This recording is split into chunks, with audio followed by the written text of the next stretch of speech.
You're listening to the Archaeology Podcast Network. Nice. Sorry about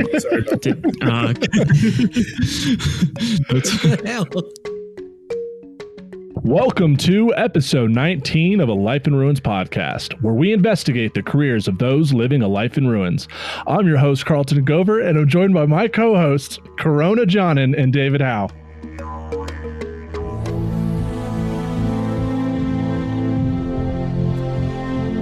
In a world where primates descend from trees and enter the savannah, they fight for their lives, weak, vulnerable, easy prey for the predators. Slow, no fangs, no claws. But the predators are about to find out. Primates have a secret weapon. The same brainwaves that allow them to swing from trees also allow them to throw projectiles. While cheetahs can run 70 miles an hour, primates can throw rocks and feces 7 meters. This summer, tune in to find out what happens with one savanna, several hominid species, 2 legs, 1 upright posture, millions of years of absolute carnage. Let's talk projectile weapons, boys. Awesome. Well, thank you so much for that, David. So tonight, our guest is Devin Pettigrew, a PhD student at CU Boulder. Devin, how are you doing this afternoon? Oh, I'm doing all right. No signs of the sickness yet. So we are recording this episode March 18th, during this coronavirus outbreak. It has definitely set this podcast back a little bit, but we are very happy that Devin was able to come in tonight and record with us. You guys have probably at this point are somewhat familiar with Devin. The last episode to come out before this, you hear Devin interviewing with us, with Donnie Dust. So now tonight we are giving you guys an official introduction to Mr. Pettigrew. So, Devin, just to kick it off, what are you currently doing here at the University of Colorado Boulder? Well, I'm just getting into my dissertation research. So I've got a lot of projectile points laid out on the table. I'm modeling things, doing some 3D modeling, and preparing to throw a bunch of projectiles at a bison carcass. So studying projectile weaponry. And who is your advisor at CU Boulder? Douglas Bamforth. That sounds like a bunch of fun. Yeah. Oh, well, it can be fun and also work at the same time. Doug Bamforth is my advisor. Who's his favorite, you or me? I'm pretty sure he's not super thrilled with either of us. That's my impression. I was there. Yeah. Oh, boy. So Devin, as many of you guys probably seen, he shows up on Instagram a lot. His handle is at ar.otlotl. That is at ar.atlatl. And he's been doing some really cool public outreach with his studies in experimental archaeology and ancient weapons ballistic research. Really fun stuff. So, Devin, what got you into archaeology? What was your inspiration? What got you to this point in your life? Yeah, I grew up in the Ozarks in Northwest Arkansas, and my family had some property, and my dad was actually, both my parents were interested in ancient things, but my dad had, like most rural people, had collected artifacts. So he had these boards of artifacts. He was a big hunter, so we went hunting all the time and fishing, and he was extremely knowledgeable of the outside world. And so I just grew up spending a lot of time outside hunting and fishing, looking at these artifacts and, taking on that deep interest in ancient people, and started to really wonder how people got by, and, what kinds of tools they were using, what were their houses like, what were their lives like. So basically from the get-go, sometime there in my teens, through scouting and Indian lore and, that sort of thing, I just kind of went right into experimental archaeology and looking at ancient weaponry, ancient hunter-gatherer lifeways. I'm pretty sure we need to do a tally because this is episode 19. either most of our guests say they either got interested in archaeology by walking plow fields, and the other half, it's like, I didn't know anything about archaeology, but then I took an anthro course and now I'm in love with it. So yeah, I don't think we've ever had a third story yet, but, so then where did you go for undergrad? So you got this inspiration on your family's property in the Ozarks in Arkansas. And then what made you decide to take that leap and pursue this? I was also really interested in art. I went to Okmulgee, a little technical college for graphic design after high school. I spent one semester there, and that's when I decided I actually want to be an archaeologist. So there was a point just right early in my college experience that I knew exactly what I wanted to do. And then I went to the University of Arkansas at Fayetteville.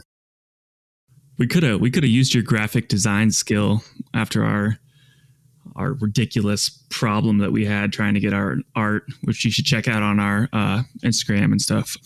So you went to the University of Arkansas at Fayetteville. Wee. Right. It's from the Arkansas, the downstream people, versus unlike the Kansas. You insensitive fuck, Connor. Yeah. Well, no, it's fine. I mean, none of us are saying it right, but the people who live in Kansas are saying it particularly wrong.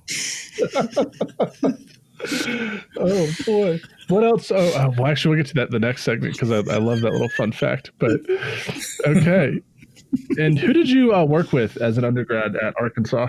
Marvin Kay. He does stone tool microware studies. And then I went back there for my master's research. And for both my undergrad and master's research, unsurprisingly, they culminated in outline experiments on dead animals. And with Dr. K, I looked at the use-wear patterns on stone tools microscopically. Can I just say the latest experiment that we did with that goat was probably my all-time lowest moment in graduate school. What made it low? Yeah. So remember how I recorded for the podcast last fall some at-lateral experiments with Devin? Yeah. Well, we held on to the goat, and Devin wanted to look at the bones and see how the projectile points, impacted, just some basic good research, how they impacted the bones. So we held on to them. Well, then we got Dr. Will Taylor, the new archaeozoology lab manager, and we were like, well, let's throw the goat into the beetle box. It's their flesh-eating beetles. And so we got this whole thing prepped, ready to go. And we were going to do it Monday morning. However, no one comes in on the weekend. So what the lab manager decided to do at terrestrial zoology was put the goat, let it thaw in a trash bag Friday night over the weekend, and we got to deal with it on Monday morning. Not in a refrigerator. Just out Ooh. In the room. And this was this past Monday morning. Holy shit. It's like making me gag thinking about You're drooling, dude. That's why. No, it's not. No, it's just gross. Like we opened this thing up, and like it just immediately hit me, and it was like I had to wear a mask. Like, dude, I'm getting PTSD just thinking about it. And Carlton, mute yourself and go to the bathroom. It was so bad. About the Mad Dog 2022? Oh my God. So this is like this past Monday morning. So we're wearing masks. They gave us some Vicks Vapor Rub, and like they're like, put it on your mask. You can't smell anything. It got so bad that I just swabbed the inside of my nose with Vicks Vapor Rub. And it took us like 4 hours to clean this goat because we used stone tools to clean it up. I'm surprised, Carlton, you did not actually puke or show any of these kinds of signs while we're working on it. He was just a trooper. And then afterwards, he was just standing there in the lab, and I was like, oh, he's going to throw up. A few hours afterwards. Yeah, I had a class that night, and I was just in the lab all day, and like I almost puked a couple times, and like Devin's like, no, you'll be fine. Like, just let it air out. I was not fine. I had to like take the rest of the day off, and I went home and like took a million showers because like if I just even thought about that, I was no.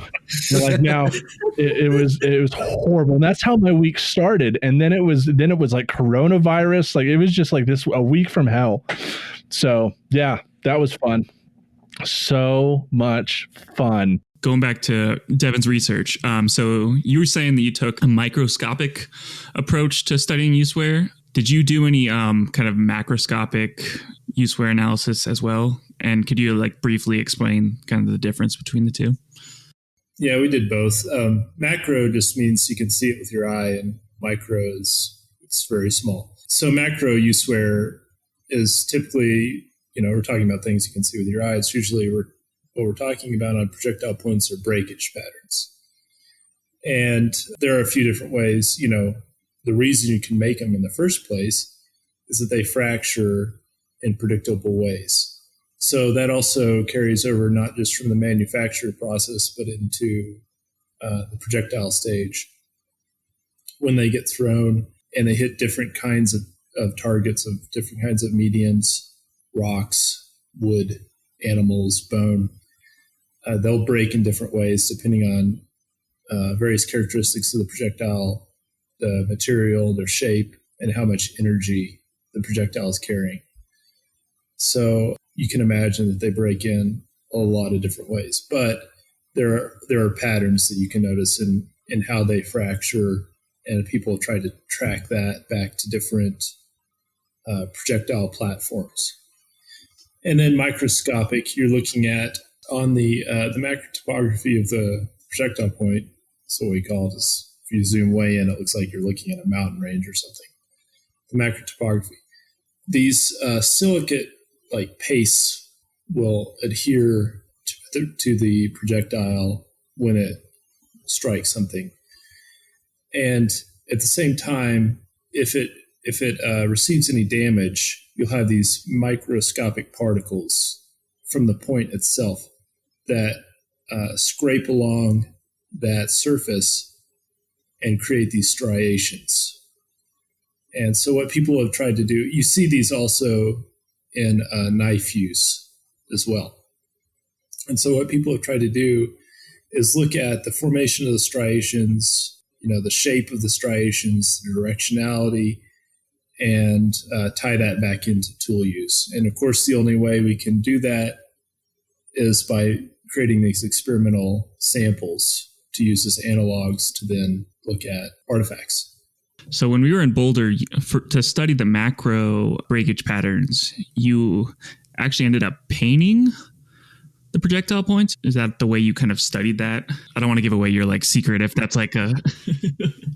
No, a number of people have done that. We used methyl violet dye, which is extremely potent. Oh, so they were dyed. I thought the shirt was just that purple, and I was like, what? It's also medicinal. It used to be in medicine. It's no longer in medicine, except vets apparently still use it. So, yeah, backstory behind that. So we're in a group chat with Doug, and Devin just sends us a text. He's like, "Hey, the purple stuff in the back, that's dye. Don't drink it, or like don't touch it." And I was like, "Well, can I drink it?" And Devin was like, "No." But it was used for medicinal purposes. So Dr. Bamforth is like, "Yes, Carlton, you can drink it. It's medicine." So it's good for you to drink it. It's questionable. It's no longer used in medicine. Let's just put it that way. Is it like Pepto's purple cousin? It's they do use it in medicine, I think, still to track things moving through the body, like fluids moving through the body. But I think it's slightly toxic. So you don't want to consume it, Carlton. Do you know, for the audience listening, what the earliest projectile weapon that humans invented was? So we can go like in order and then work our way up to the atlatl like quickly. Yeah. Well, for the earliest projectiles, you're basically talking about throwing rocks and sticks, right? Sure. Yeah. And then at some point, people probably start throwing javelins. And we know chimpanzees create spears. They create lances, right? Wait, what? Yeah. Female chimpanzees use lances to hunt bush babies. Holy fuck. Yeah, apparently they're pretty They're sentient. Which is interesting because the males hunt too, but they do it in an entirely different way. They hunt in these big groups and they do these big group drives, and then they strategically share the meat with important individuals. And the females do it, they go out on their own. So they're more like modern hunters, I guess. Huh. Yeah. And then at some point, people started using javelins.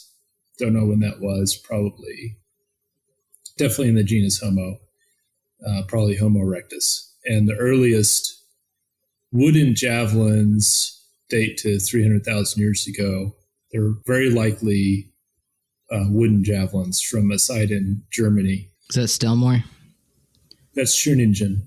Schöningen. Okay, yeah, that's right. Stellmore is later. Yeah. Yeah, and 400 to 300,000 years. So that's a really cool site. There's some authors, lead authors, Wilkins, who's saying these Levallois points from Africa look like they have impact fracturing from being thrown on the end of a projectile, and they're 500,000 years old. So, oh damn, sick. We don't know what happened next. Is the problem. So we have in southern Africa, at sites like Blombos Cave, there's a transition that starts around 70,000 years ago, and you see these smaller projectile points they're different, they're odd, but they're similar to points that will come later in time. And they've been suggested to be either atlatl dart points or arrow points, and there are other authors that are saying they're probably spear points, and they're sandwiched between Middle Stone Age Levallois technology. So whatever they were, they taper off in use, at least at those sites in southern Africa. Gotcha. Okay. Well, let's continue this conversation in the next segment. That'll do for this one. Oh my god. Oh my god. Fuck off. Welcome back to episode 19 of the Life in Ruins podcast. We're here with Devin Pettigrew, talking about some ancient weapons research. So, Devin, where we left off, we talk about a 300,000-year-old javelin from Germany. Then what's next? Yeah, the Schöningen spears.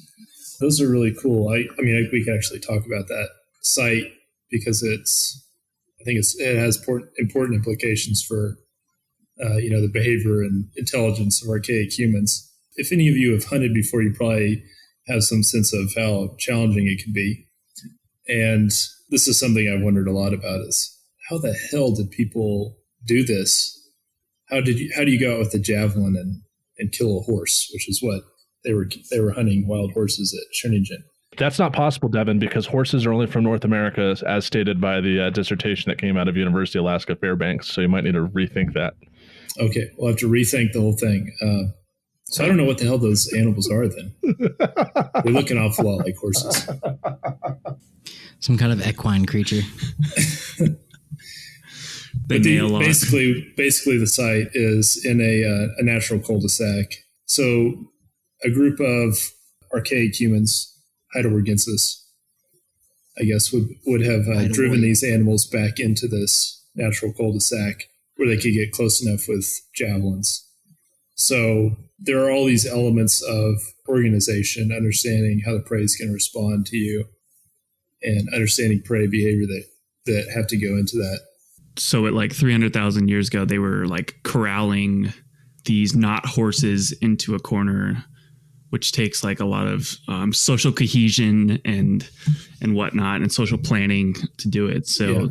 And that's like older than we think. Language, probably. Yeah, and that's like older than we think, and kind of ascribe, I would say, like really group think or group communication much earlier than we kind of ascribe that. Yeah, complex, exactly. The ability to really organize yourselves, and hunting big animals like that, you have to be smart. You have to understand how they're going to react and how you can exploit them and get close to them. That's also important because our species continues to use javelins for thousands of years. Maybe they were using the bow or the spear thrower atlatl in southern Africa around 70,000 years ago. Maybe not. But then javelin weaponry comes back, it looks like. And, people continue to use javelins and lances today even. So just the fact that ancient people were using that kind of weaponry doesn't necessarily make them, less sophisticated or less intelligent than our species, which is interesting. And there's actually a professor here at Colorado Boulder, Paola Villa, I'm probably butchering her name, but she's written a lot about that.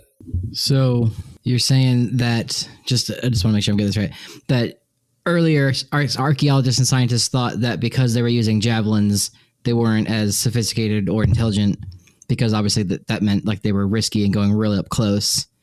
But because modern humans also use javelins too, it might just be that they just didn't have other things. Or well, I think the point is you can be effective with these weapons, and people on the Polynesian islands actually used javelins for both hunting and warfare, and that was their preferred weapon. Even knowing about the bow, that was a child's weapon to them, or a child's toy. So the point is, like, really, if you know how to exploit these animals, how to get close to them, and animals also react, right? They respond to predator changes in predatory behavior. So if they're not responding to being hunted with a rifle or even a bow and arrow, they're responding to being hunted with a javelin. Presumably, you would have a little bit higher success hunting with those weapons. So, it's something that continues to be used today, is this thought that these steady advances in projectile weaponry indicate growing complexity, and that's really problematic. I mean, it's kind of a projection of Western notions of technological advancement onto the archaeological record. Gotcha. Okay. So they're not because they're not like completely abandoning previous technology. They're adapting new stuff, taking it forward. Is kind of what you're getting at. Yeah. In certain cases, they're adapting, they're switching to new technology. In other cases, it's a strategic decision. And, with the San Bushmen in Southern Africa, actually in the 70s, there was a trend where they were switching more and more from hunting with the bow back to hunting with spears for a number of complicated reasons. But it's a lot more complex than our just, idea of like steady technological advance would make it out to be. So when do we see the first evidence of the otlotl? So that's very challenging. And we talked some about the microscopic and macroscopic use, where people have tried to do a number of things with that, and with the morphometrics, the way the points are measured, to identify these projectile systems from the stone points alone, because most of these things are made of wood. Most of the parts are made of wood or sinew, and we don't see them. Right, because a taphonomic processes, wood doesn't last that long, so we're just basing it off the projectile points, right? Yeah, exactly. So you have to have special conditions for these organic materials to preserve. And the first instance of that occurs in Europe, where you have these atlotl hooks coming out of caves, most of them in France. And the earliest one dates to about 17,500 years ago. So that's like the earliest definitive evidence. And where does the term otlotl come from, Devin? Atlat is how you pronounce that. It comes from the Aztec language, Nahuatl. If you make that sound by putting the tip of your tongue at the roof of your mouth and blowing air out around the sides of your tongue. That is some intense nerdiness right there. So is it like I respect that. Atlat. So we're using From Nahuatl. we're using an Aztec word to describe something that originated possibly somewhere else. Is that just what stuck? Oh yeah, absolutely. It's what stuck in the Americas, because scholars in the late 1800s were writing about this weapon in Mesoamerica. So it kind of spread out in the literature from there in America. Because elsewhere, right, otlotls went out of style, especially in Europe, Africa, and Asia. They ended up getting guns at some point, and no one used otlotl for probably like a couple thousand years at that point. A really long time. The earliest bow technology appears in Europe right around 10,000 years ago. That date is kind of a little bit iffy, because those early finds from Stellmore in Germany, that was in the 40s, and they got destroyed by a fire during World War II. They actually got bombed, so little fragments remain. But sometime around 10,000 years ago is when the bow is introduced in the Old World. Doesn't appear in the New World till about 2,000 years ago. I'm just kidding. What? David, was your that? thesis is wrong. What does that mean? Yeah, what was that? That was my whole just kidding, Carlton. Yeah, I was trying to think of like a monologue that Cortez was writing to King Philip of Spain in my head, and Antonio Banderas' voice, and that's what my mind was. I write to you today because we find the savages who use the atlatl is what they call it. But they didn't. They would have had. That's the funniest thing to me is that like every other culture in Eurasia would have had a word for that at some point, but it just disappeared. And then they're like, whoa, these people are just throwing sticks at each other. And it's like, no, you did too. Well, didn't Devin, like indigenous populations in Australia, they never developed the bow, right? So when they came into contact with Europeans, they were still like slaying kangaroos with atlatls, right? Yeah, and the same way in the Americas, the indigenous Australians had a number of different terms for it. You know, they had a number of different languages and cultures, but usually over there nowadays we call it woomera, which is one of their words for it. They didn't adopt the bow. The bow was present in northern Australia, just off the tip of I can't remember what the peninsula is called that juts out towards Papua New Guinea. So they knew about the bow, at least in northern Australia, but they didn't adopt it. And in various places in Australia, they also weren't using woomeras; they were using javelins. Australia's dope. Huh. So it's just like not for me, fam. Yeah, it wasn't something they apparently needed, the bow and arrow. Yeah, Tanzania is really cool too because they were using javelins there exclusively, no woomeras. So, and I know you're familiar with this, but like we know that Paleolithic people in the Americas were using atlatls to knock out megafauna, right? That's very likely, yeah. The oldest atlatl that's preserved with preserved wood, it's complete, is from Nevada, and it's about 8,000 years old. There are some hooks that are made of mammoth ivory from Florida rivers. They appear to be atlatl hooks. You know, they appear to be paleo, but we can't say for sure Paleo-Indians were using the atlatl, but they probably were. They had mammoths down there in Florida. Yes, they did.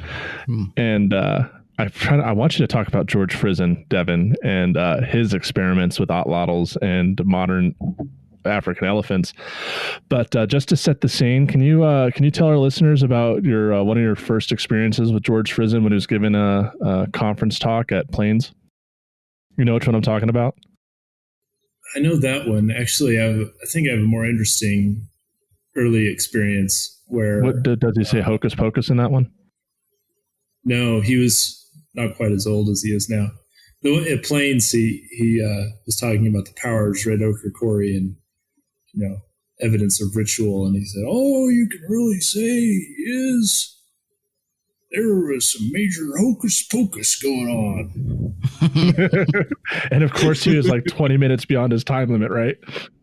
Yeah, oh yeah. Well, I mean, I think for me and most people in the audience, it's like, I don't want to hear other people talk. You just stand up there. He's basically Grand Moff Frizen at this point, you know? Grandma. Did I ever tell you guys the story of the time I got frizened on here on the podcast? I don't think you told on the podcast, but I love this story. Well, Devin, was that your whole story? Continue yours first. But the other experience I had was when I was talking to him at a conference and afterwards, and he was talking about his elephant darts that he used to dart elephant carcasses in Africa. And he told me, people really don't understand the power of this thing.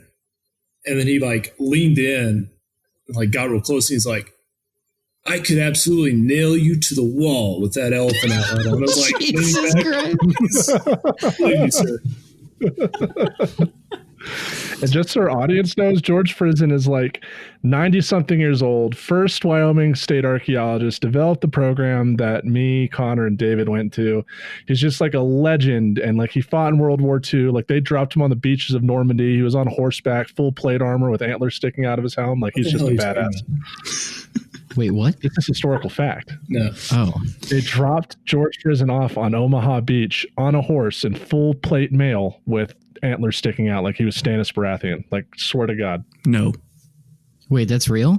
No, of course it's not real. That's the most Oh, ridiculous. I was like, that's like Mad Jack Churchill stuff. I had to give.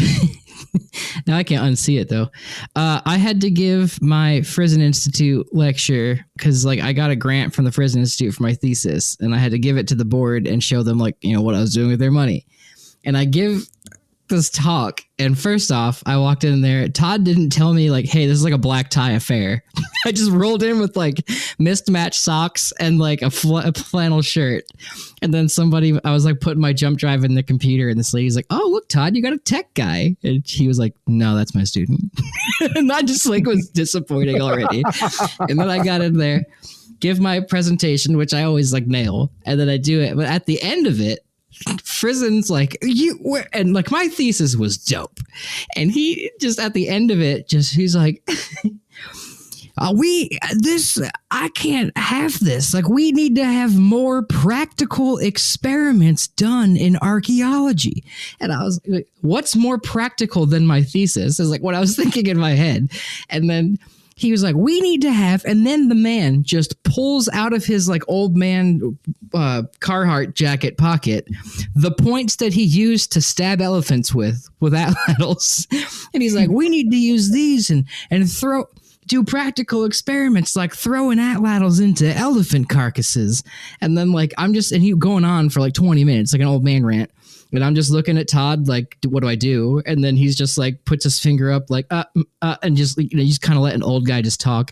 And he's going and going. And then like, I ended it with like, well, like the Institute is like giving me money to do this. If you want to give me money to throw these into an elephant, by all means, please do. What do you want me to do? And then I didn't think anything of it. I was like, oh, he's just an old man rambling about my thesis. And then Todd texted me later and he's like, hey man, just so you know, you got frizened. You took it like a champ. Sorry, I totally like your thesis. I guess Frizen doesn't. And I was just like, what does that mean? And I didn't realize, but apparently he just like will randomly pick a thesis or a presentation that he doesn't like and just chew it apart for 20 minutes. But I was like, oh, whoops. That's what you earn as being Grand Moff Frizen or anything other places, That's true. Rich pulled me aside afterwards too, and he was like, hey man, Frizen doesn't just chew anyone out, so that means you got him thinking. I was like, oh, cool. Anyway, Devin, my question to you is atlatls or bows, which one's better and why is it bows? We should probably answer. Oh yeah, we can't answer it in this segment, but we can answer it in the next segment when we talk about bows. Welcome back. This is episode 19, Bows and Hoes of A Life in Ruins podcast. We're interviewing Devin Pettigrew at this moment in time.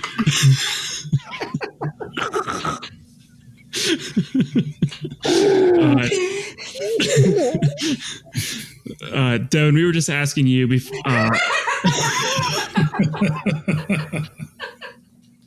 That's so lame, but so funny. All right, I'm muting.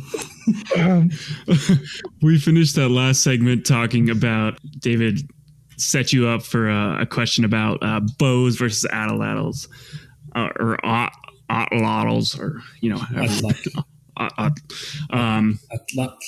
It's like Quetzalcoatl. Atlat. Okay. So what do you use currently in your experiments to test some of the stuff you mentioned in the first session and kind of the second session? Do you use bows? Do you use A words? Yeah, I use both. I use bows. My bows are mostly modeled after southeastern Native American bows like Catawba, Cherokee, Yuchi bows. So you can imagine a rectangle that just decreases slightly from the center in width and thickness. And they're very simple and very effective. I use those, and I use atlatls with a number of different sizes and types of darts.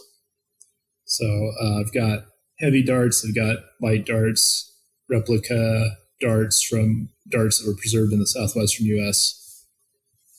So the idea is you get this range of point types and this range of velocity, energy with these different weights of projectiles. And from that, if you're able to build a large enough table, you can pull out some statistical inferences from that. So this is very different from the projectile experiment that David did, which is what you might call a controlled experiment, where you're doing it in a laboratory, you're controlling for the various attributes of the projectile and the projecting mode and what the target is. So there it's usually done to look at impact damage, where you can really carefully control like how fast the projectile is going, what it hits. What I did and what Friesen did and what Friesen was yelling at David he should have done or should do was what you might call a naturalistic experiment, where you actually go out and shoot close replicas of these projectile weapons into something like an animal carcass. I'm going to nerd out real quick, if that's okay, and ask, do you change the base of the points? Do you have different types of bases that you use to, half the sinew, if it's side notch, corner notch, whatnot? Do you use a similar base type across your experiments?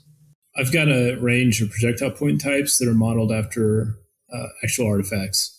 So they come in many different forms. The kinds that people in the Southwest, what we generally refer to as the basket maker people, pre-Puebloan, under farmer foragers in the Southwest, they were using these corner notch points that appear actually throughout the United States, before it was the United States, in the late Archaic period. So that's what they're using with these small darts. And then early on, we have the Paleo-Indian points, Clovis points, the Agate Basin points. So I'm really testing a huge range of point types. I do have to add, like, for our audience to know, like, how serious Devin is about atlatls and bows, is that I've gone hunting with you. We went elk hunting once together, and I'm the Native American out of the pair, and Devin was using a Cherokee longbow that he made himself. And I was using a recurve bow that I bought at a store, and Devin's using like his own arrows. Like he went nuts. And then Devin also, because atlatl hunting in Colorado is illegal, Devin is actually part of, is it like a campaign to try to get atlatls legalized? Because I remember a month or two ago, you had to go to a meeting of hunters to talk about making atlatls legal to hunt with. And you were also emailed Steve Ranello on the Meat Eater podcast about it, and he answered your question on his podcast. Yeah, I went to the DNR. I just petitioned the commission to legalize atlatls, Department of Natural Resources. So I went and presented my petition why I think atlatls should be legal to hunt with. They're not legal in Colorado. They're legal in some states, just a few states, Missouri, Kansas, Nebraska, not Arkansas. So I've never been able to legally hunt with an atlatl, which I find disappointing. But as I expected, their response. Actually, I was surprised because some of the commission were really into it, and then it just got shot down. So modern hunters, most of them they don't know much about the weaponry, but they assume that it's not going to be moral to hunt with. Because they don't want the animal to suffer, right? Like that's the big thing, is like they see it as like if you hit an animal with an atlatl, they think it could possibly survive and wound that animal and make its life miserable, correct? Yeah, that's generally, you don't want the animal to suffer more than it has to when you hunt it. So I guess they're working from a series of assumptions, mostly that we're dealing with spears, and they visualize like a javelin, and they're thinking about this again in that technological advancement notion of Western culture, that we transitioned from spears. Once atlatls arrived, people said, wow, that's amazing. I obviously have to have that. And they switched to that. And then the same thing with the bow. Let me just shoot this goat's leg off with a 30-30 and make it more humane. Yeah. Right. Come on. Yeah. I mean, it's not, clearly as anybody who's hunted enough knows, even if you have taken the time to practice, you're absolutely sure that you have to, make a perfect shot. Mistakes still happen. And then you have people that they don't take the time to practice. So it still happens with modern weapons. I mean, of course. My thinking is, if people are going to go out with an atlatl and try to hunt a deer or an elk, they're probably going to be taking it pretty seriously. And you were telling me, you in the same group message with our academic father, you were giving us like success rates of African bushmen.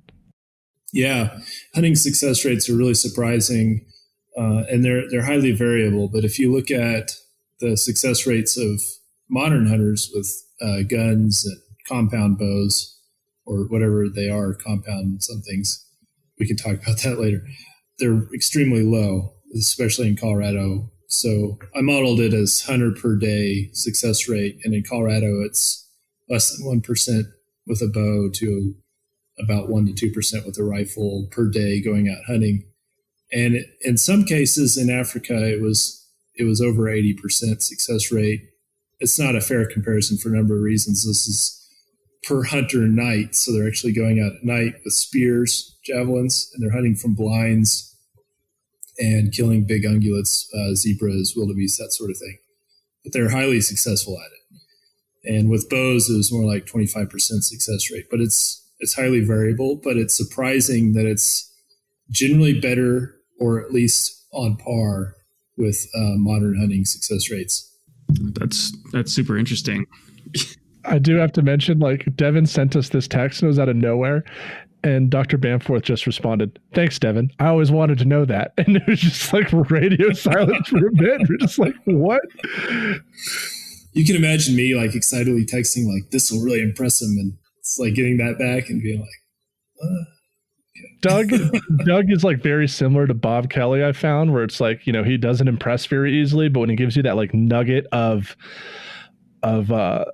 acceptance, like you just gravitate towards that.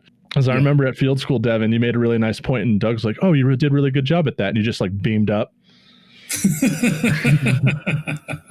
When your advisor says something nice about you, you're like, I gave a presentation for my thesis at the field school, and Doug talked to me afterwards, like, "That was really well done. You had that really well organized. Like the steps you took to present your argument, that was just phenomenal." And I was just like grinning ear to ear, like I just scored my first touchdown in high school. I was like, "Oh my God, I'm not totally worthless after all." Hang on. Quit dodging the question though. Why is the bow better? Okay, we can talk about that. I mean, So what's interesting, actually, if you look at these three projectile technologies, javelins, bows, atlatls, of course, there are more that we're not thinking about, blowguns, and rabbit sticks. Stone slings. But we'll just stick to these three. Yeah, slings. What's interesting is that if the projectile impacts the animal, they're all pretty similar in how they penetrate, lead to the death of the animal. So they carry comparable amounts of energy, or they can be made to carry comparable amounts of energy. There's a huge range of variation within these weapon systems. So that's something to consider. With the bow, it's a weapon that stores energy outside the body, unlike the javelin or the atlatl where you're making a throwing motion. With the atlatl, you have this lever assist, right? And most people have thought that it allows you to impart more power on the dart. Actually, it's probably more about controllability. Okay. Yeah, and the ease with which you field the weapon and learn to field the weapon effectively. So you can have a larger portion of the population being able to effectively field the weapon and to hit smaller targets with more consistency. With the bow, you're drawing it back, it's storing energy in the limbs, and then you release. So you can imagine that the consistency of these projectile weapons, that's really what's increasing over time. The other thing that's increasing is velocity. So darts aren't more powerful than javelins, even though they're going a little bit faster. They're not as heavy as javelins. Sure. And then arrows, it's the same way. They're going way faster, but they're not nearly as heavy as atlatl darts. And then you have overlaps in energy, size, velocity in all these weapons. How's that? No, that was beautiful. So you've created, like, I'm going to segue into this, created an Instagram at ar.atlatl, whatever, the A word. Still struggle just to say the English bastardization one. So we generally say atlatl. It's an Anglicization, anglicized version of the Nahuatl, because to say it that way, atlat, it just doesn't really flow well.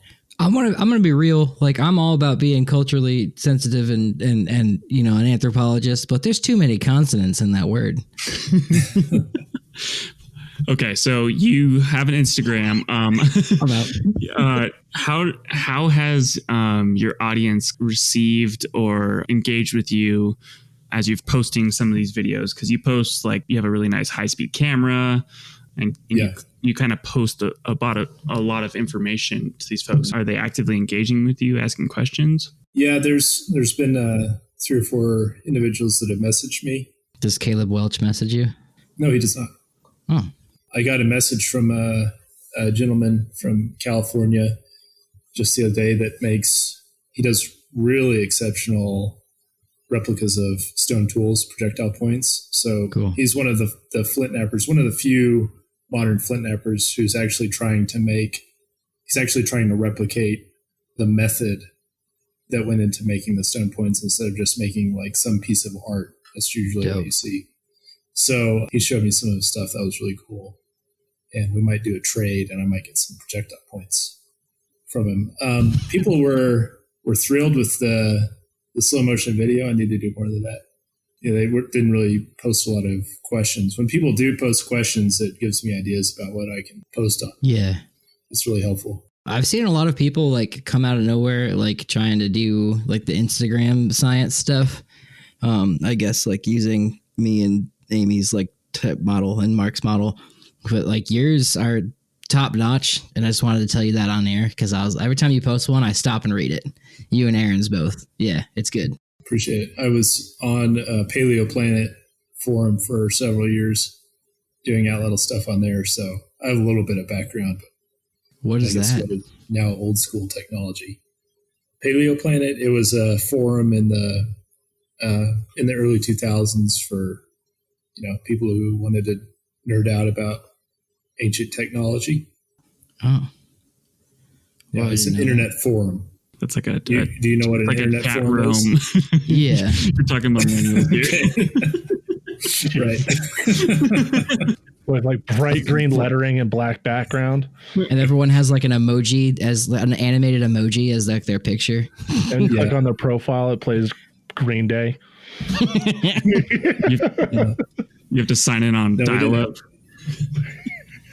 Oh, my profile was the Warrior Yeti. I started when I was late teen, so I was really super nerdy. I just spit up water all over my fucking desktop when you said that. It's a beautiful. I had a great emoji for it too. Thank you. So it's like a cooler with a bunch of weapons on it? What? The Warrior Yeti? No, it's a Yeti. That's no one get that? Jesus. Like the Yeti cooler? God damn it, Devin. Oh, God. Also, before we end, and I guess touching on my admiration for you, that sound is weird. I think you're a cool dude. We love you. We love you. Watching you and Donnie, just 2 grown men that are taller than me and older than me, just nerd the fuck out over stone tools and atlatls for hours, made my trip. It was awesome. You guys were like, oh, but like, look at this one. Oh no, I never thought of that. And it was awesome. And Donnie's like, you guys have some wider ones so you can like kill something to death with it? Like what? You're like, yeah, I have this one so I can go down a hole and hook it out and just whop it in the head. It's like, who thinks of this? Yeah, and I was like, what is this atlatl? And he's like, oh, that's actually from the Pridmosty site in the Czech Republic. It's the second model that I've made. The first one didn't work well. And I was like, what are you talking about, dude? It's Mesolithic in origin. It's really nice to meet somebody like that, because most of the time you're out, like, if if you're out doing an little demo or something, people are walking by like, oh, that's pretty neat. But it's the 12-year-old boys that are just, all about it. It's like, I'm basically a 12-year-old boy. So it's nice to meet, another grown adult that has your same interests. Like, that's true. Maybe we can get Mackenzie Corey to study your habits. Oh, on that beautiful, beautiful bombshell from Carlton. Thank you for joining us today, Devin. We always ask this for all guests that come on here. If given the chance, would you still choose to live a life in ruins and make those ruins and replicate those technologies? Absolutely. Well, all right. Well, thank you for joining us today, Devin. We really appreciate it. And for our listeners, we just interviewed Devin Pettigrew, a PhD student at CU Boulder, studying ancient weapon technologies and ancient weapons ballistic research. Thank you, and we are out.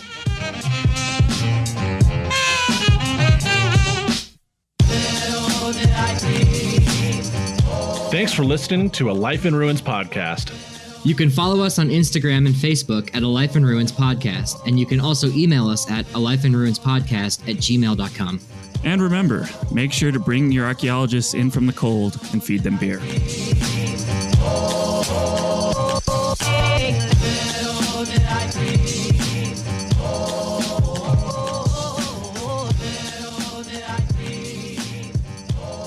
This show is produced by the Archaeology Podcast Network, Chris Webster and Tristan Boyle in Reno, Nevada at the Reno Collective. This has been a presentation of the Archaeology Podcast Network. Visit us on the web for show notes and other podcasts at www.archpodnet.com. Contact us at chris@archaeologypodcastnetwork.com. Bows get hose.